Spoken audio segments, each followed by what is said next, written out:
సాంబశివ మహారాజు ధూళిముతి దేవికి సమ్మక్క తర్వాత ఇంకెంతమంది సంతానం పుడతారు? Welcome to Medaram history part 3. Medaraju పరుగున కంకవనం దగ్గరికి చేరుకున్న తర్వాత అక్కడ ఉన్న ఒక దృశ్యాన్ని చూసి ఆశ్చర్యపడతాడు మేడరాజు. నిండు వెన్నెల కాంతిలో ఆ పెద్ద పెద్ద పులులతోటి ఆడుకుంటూ ఉంటుంది సమ్మక్క. ఆ పులులు సమ్మక్క కావల కాస్తూ ఉంటాయి.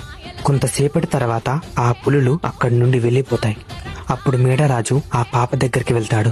నిండు చంద్రుడిలా వెలుగుతున్న ఆ పాపను చూసి సంతోషంగా తన రాజ్యానికి తీసుకుని వెళ్తాడు మేడరాజు. ఆ పాపకి సమ్మక్క అని పేరు పెట్టి అల్లారు ముద్దుగా పెంచుకుంటాడు మేడరాజు.